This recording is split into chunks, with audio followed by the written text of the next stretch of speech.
அப்படின்னு சொல்லி கேட்டோம் அப்படின்னா டைட்டிலில் போட்டிருக்க மாதிரியே குருவை பீட் பண்ண ஒரு சிஷியனுடைய கதை அப்படின்னே சொல்லலாம். ஸோ பெரும்பாலுமே பார்த்தோம் அப்படின்னா எந்த ஒரு குருவாக இருந்தாலும் தன்னுடைய சிஷியன் இருக்காங்க இல்லையா, அவன் வந்துட்டு தனக்கு மேலே போகணும் அப்படின்னு சொல்லி தான் நினைப்பாங்க.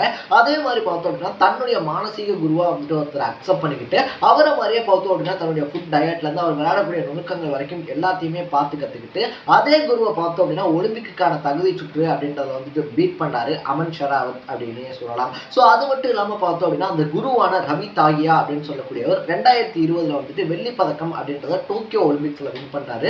ஸோ அப்படி அவர் வந்துட்டு டோக்கியோ ஒலிம்பிக்ஸில் சில்வர் மெடல் அப்படின்றத வின் பண்ணும்போது அதை பார்த்து அமன் ஷெராவத் என்ன சொல்றாரு அப்படின்னா, கண்டிப்பாக அடுத்த ஒலிம்பிக்ல நான் வந்துட்டு அதே 57 kg பிரிவு அப்படின்றத போவேன், அப்படி போய் இந்தியாவுக்காக ரெப்ரசென்ட் பண்ணி கண்டிப்பாக நானும் மெடல் அடிப்பேன் அப்படின்னு சொல்லிட்டு எல்லார் முன்னாடியுமே சொல்றாரு. சொன்ன மாதிரியே பார்த்தோம் அப்படின்னா தன்னுடைய குருவை வந்துட்டு தகுதி சுற்றுல பீட் பண்ணதோட மட்டும் இல்லாமல் ஒலிம்பிக்ஸ்க்கு போய் அங்கே வெண்கல பதக்கம் அப்படின்றதையும் வின் பண்ணியிருக்காரு அப்படின்னே சொல்லலாம். இத்தனைக்கும் அந்த பையனுக்கு வயசு வெறும் 21 அப்படின்னு தான் சொல்லணும். ஸோ 21 வயசுலேயே பார்த்தோம் அப்படின்னா இந்தியாவுக்காக ரெப்ரசென்ட் பண்ணி வெண்கல பதக்கம் அப்படின்றத வின் பண்ணதுனால இந்தியாவுடைய ஒலிம்பிக் ஹிஸ்டரியிலேயே கம்மியான வயசுல மெடல் வின் பண்ண ஸ்போர்ட்ஸ்மேன் அப்படின்ற ரெக்கார்டையும் அவர் படைச்சிருக்காரு அப்படின்னே சொல்லலாம். ஸோ சொல்றதுக்கு நம்ம வாயில சொல்றதுக்கு ரொம்ப ஈஸியா இருக்கு. பட் இதுக்காக பார்த்தோம் அப்படின்னா அமன் ஷெராவத் பல வருஷங்கள் கடினமான உழைப்பு அப்படின்றத போட்டிருக்காரு. அது மட்டும் இல்லாமல் அவர் கடந்து வந்த பாதை அப்படின்றது ரொம்பவே கரடு முரட்டான ஒரு பாதை அப்படின்னே சொல்லலாம். ஸோ லைஃப்ல என்ன பண்றதுன்னே தெரியல, லைஃப்ல எக்கச்சக்கமான ஸ்ட்ரகிள்ஸ் இருக்கு, ப்ராப்ளம்ஸ் இருக்கு, இதை தாண்டி எப்படி சாதிக்கிறதுன்னு தெரியல அப்படின்னு சொல்லி யோசிச்சுக்கிட்டு இருந்தீங்கன்னா இந்த வீடியோவை ஸ்கிப் பண்ணாம ஃபுல்லா பாருங்க.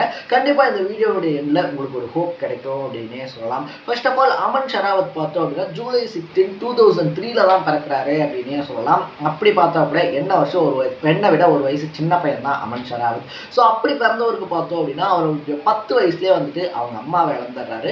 என்னடா இது அப்படின்னு சொல்லிட்டு அந்த அதிர்ச்சியிலிருந்து மீண்டு வரதுக்குள்ளேயே பார்த்தோம் அப்படின்னா 11 வயசுல அவங்க அப்பாவையும் இழந்துடுறாரு அப்படின்னே சொல்லலாம். ஸோ இதனால அம்மா அப்பா 2 பேர்த்தையுமே பார்த்தோம் அப்படின்னா அவர் இழந்துடுறாரு. அதுக்கடுத்து என்ன பண்றது அப்படின்னு சொல்லியே தெரியல. ஸோ இதனால பார்த்தோம் அப்படின்னா மாமா வீட்டில் தான் போயிட்டு வளர்றதுக்கான அந்த சுச்சுவேஷன் அப்படின்றது இருக்கு. மாமா வீட்டில் வளரும் போது பார்த்தோம் அப்படின்னா அவங்க அம்மா வந்துட்டு கொஞ்சம் மென்டல் இல்னஸ்னால தான் வந்து சூசைட் பண்ணி இறந்து போயிட்டாங்க அப்படின்னு வந்து சொல்லப்படுது.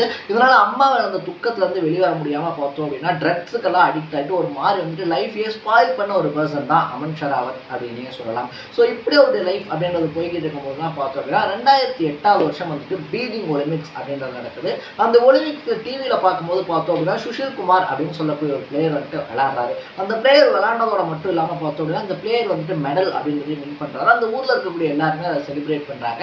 இதுக்கப்புறமா தான் அமன் ஷெராவத்துக்கு பார்த்தோம் அப்படின்னா யார் அந்த பிளேயர் விளையாண்ட கேம் என்ன அப்படின்னு சொல்லிட்டு மல்யுத்தத்தின் பக்கமாக தன்னுடைய கான்சன்ட்ரேஷன் அப்படின்றத திருப்புறாரு அப்படின்னே சொல்லலாம். ஸோ என்ன பண்ணுறது அப்படின்னு சொல்லி யோசிச்சுக்கிட்டே இருக்கும்போது தான் பார்த்தோம் அப்படின்னா டெல்லியில் இருக்கக்கூடிய சத்ராஷல் அகாடமி அதில் போயிட்டு அவர் ப்ராக்டிஸ் பண்ணுறதுக்கான வாய்ப்பு அப்படின்றது கிடைக்குது. ஸோ இந்த சத்ராஷல் அகாடமி என்ன அப்படின்னு சொல்லி கேட்டோம் அப்படின்னா இந்திய மல்யுத்தம் இருக்கு இல்லையா, இந்திய மல்யுத்தத்தில் எக்கச்சக்கமான ஒலிம்பியன்ஸை உருவாக்குன ஒரு அகாடமி அப்படின்னு தான் சொல்லணும். எக்ஸாம்பிளுக்கு சொல்லணும் அப்படின்னா இது வரைக்கும் ஒலிம்பிக்ல மெடல்ஸ் வின் பண்ணியிருக்கக்கூடிய சுஷில் குமாரா இருந்தாலும் சரி, யோகேஸ்வர் தத்தா இருந்தாலும் சரி, பஜ்ரங் புனியாவா இருந்தாலும் சரி, இந்த மாதிரி எக்கச்சக்கமான பிளேயர்ஸை உருவாக்குன ஒரு அகாடமி தான் அந்த சத்ராச்சல் அகாடமி இருக்கு.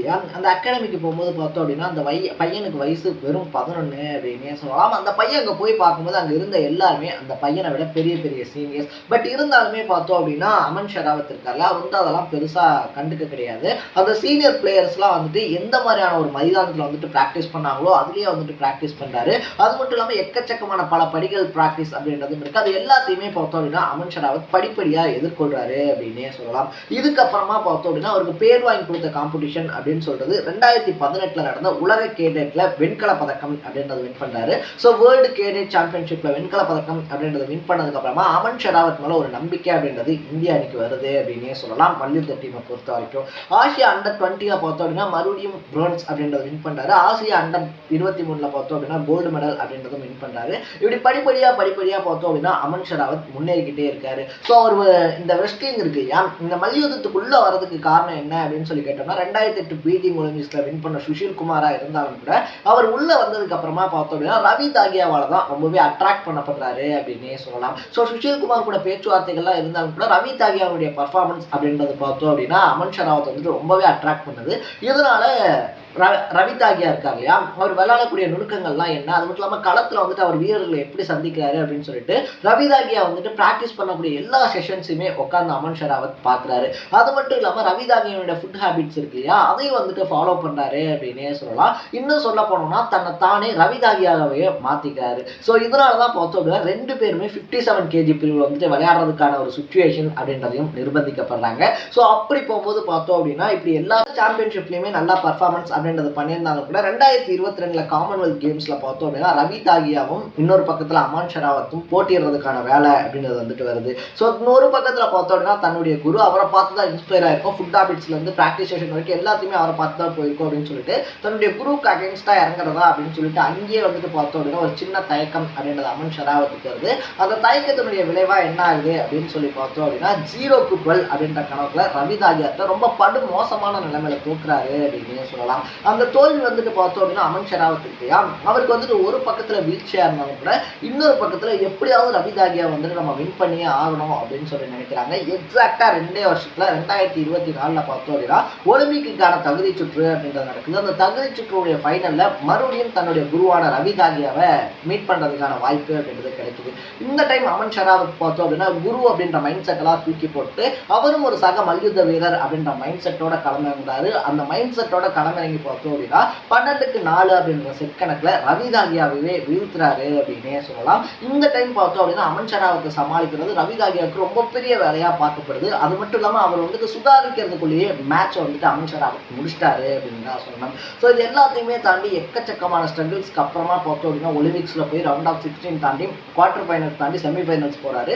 செமிஃபைனல்ஸ்ல அவர் தோல்வி அடைஞ்சு பார்த்தோம் அப்படின்னா பிரான்ஸ்க்கான மேட்ச் அப்படின்றதுல ஆடுறாரு. ஸோ எக்ஸாக்டா பார்த்தோம் அப்படின்னா நம்ம முன்னாடியே ஒரு வினேஷ் போகத்தினுடைய கேஸ் அப்படின்றத பார்த்தோம் இல்லையா. ஸோ வினேஷ் போகத் பார்த்தோம் அப்படின்னா 100 கிராம்ஸ் வந்துட்டு அதிகமா இருந்தாங்க அப்படின்றதுனால குவாலிஃபை பண்ணப்பட்டாங்க, டிஸ்குவாலிஃபை பண்ணப்பட்டாங்க அப்படின்னு தான் சொல்லணும். அவங்க ஃபைனல் வரைக்கும் போய் கோல் வின் பண்ணக்கூடிய சுச்சுவேஷன் அப்படின்றது இன்னும் அவங்க டிஸ்குவாலிஃபை பண்ணப்பட்டாங்க. ஸோ அதே மாதிரியான ஒரு சுச்சுவேஷன் அப்படின்றது அமன் ஷெராவத்துக்கும் வருது. செமிஃபைனல்ஸ் முடிஞ்சதுக்கு அப்புறமா வெயிட் பார்க்கும்போது பார்த்தோம் அப்படின்னா 61.5 kg அப்படின்றது அவருடைய வெயிட்டா இருக்கு. இதை பார்த்து மறுபடியும் டீம் வந்து பார்த்தோம் அப்படின்னா ஷாக் ஆகுறாங்க. ஏன்னா ஆல்ரெடி பார்த்தோம் அப்படின்னா கோல்டு இருக்கு இல்லையா, கோல்டு வின் பண்ணுறதுக்கான வாய்ப்பு அப்படின்றது வினேஷ் போகத் கிட்ட இருந்துச்சு.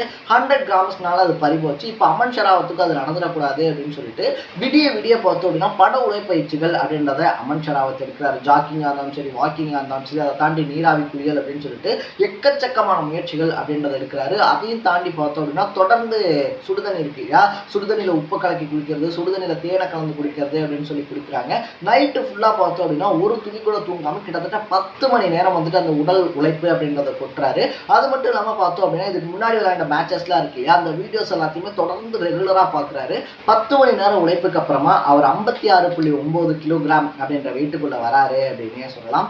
அதாவது அவர் விளையாடக்கூடிய பிரிவு இருக்கு இல்லையா, அந்த பிரிவுல 100 கிராம் மட்டும்தான் கம்மி. ஸோ எந்த 100 கிராம்னால வினேஷ் போகத்துக்கு வாய்ப்பு போச்சோ அந்த 100 கிராம் கம்மியா பார்த்தோம் அப்படின்னா அமன் ஷெராவத் அங்க போறாரு. அங்க போயிட்டு நல்லபடியா விளையாடி பார்த்தோம் அப்படின்னா இந்தியாக்காக பிரான்ஸ் அப்படின்றத வின் பண்ணி கொண்டு வராரு அப்படின்னே சொல்லலாம். இன்னொரு ஹைலைட்டான விஷயம் என்ன அப்படின்னு சொல்லி கேட்டோம் அப்படின்னா இந்த வருஷம் ஒலிம்பிக்கு பங்கெடுத்துக்க போன டீம்ல மல்யுத்தத்துல ஒரே ஒரு ஆண் மல்யுத்த வீரரா கலந்துகிட்டது நம்ம அமன் ஷெராவத் மட்டும்தான் அப்படின்னே சொல்லலாம். ஸோ தனி ஆளா போய் பார்த்தோம் அப்படின்னா அங்க பிரான்ஸ் வின் பண்ணியிருக்கிறது அப்படின்றது ரொம்ப பெரிய அச்சீவ்மெண்ட்டாகவும் பார்க்கப்படுது.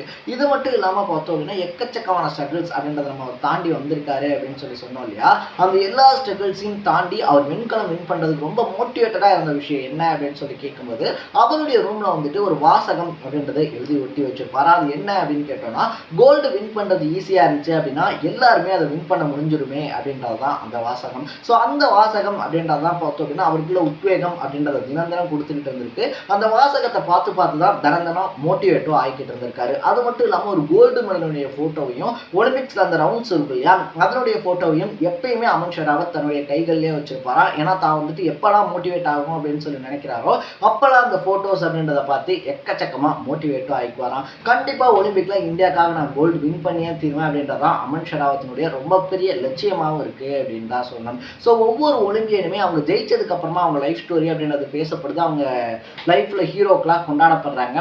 கிட்டத்தட்ட 10 வருஷ உழைப்பு, அதாவது 11 வயசுல போய் இன்னைக்கு 21 வயசுல வந்துட்டு அவர் ஒலிம்பிக்ல மெடல் வின் பண்ணியிருக்காரு அப்படின்னா அதுக்கு 10 வருஷ உழைப்பு அப்படின்றத போட்டிருக்காரு. நம்ம ஜெயிக்கிற வரைக்கும் யாருடைய கண்களுக்குமே நம்ம கண்டிப்பா தெரிய மாட்டோம். பட் அதுக்காக நம்ம உழைக்காம இருந்தோம் அப்படின்னா நம்ம ஜெயிக்கிற நாள் வராமையே போயிடும். ஸோ இன்னைக்கு உங்களுடைய லைஃப்ல நேரத்தில் உங்களுடைய எஃபர்ட்ஸ் அப்படின்றது வெளியில் இருக்கக்கூடியவங்களுக்கு தெரியாமல் இருக்கலாம். பட் தொடர்ந்து போட்டுக்கிட்டே இருங்க. உங்களுடைய எஃபர்ட்ஸ் தெரிகிற அன்னைக்கு இந்த உலகமே உங்களை பற்றி பேசக்கூடிய ஒரு சுச்சுவேஷன் அப்படின்றதும் வரும். ஸோ நீங்கள் இதே மாதிரி அப்பப்போ அப்டேட்டாக போயிட்டு இருக்கிற விஷயங்கள், அது கரண்ட் அஃபேர்ஸாக இருந்தாலும் சரி, பாலிடிக்ஸாக இருந்தாலும் சரி, ஸ்போர்ட்ஸாக இருந்தாலும் சரி, இதே மாதிரி அப்பப்போ அப்டேட்டாக போயிட்டு இருக்கிற விஷயங்களை நீங்கள் தொடர்ந்து தெரிஞ்சுக்கணும் அப்படின்னு ஆசைப்பட்டீங்கன்னா மறக்காமல் சேனலை சப்ஸ்கிரைப் பண்ணிக்கோங்க. நாளைக்கு இதே மாதிரி இன்னொரு இன்ட்ரெஸ்டிங்கான வீடியோட சந்திக்கலாம். தட பை பை.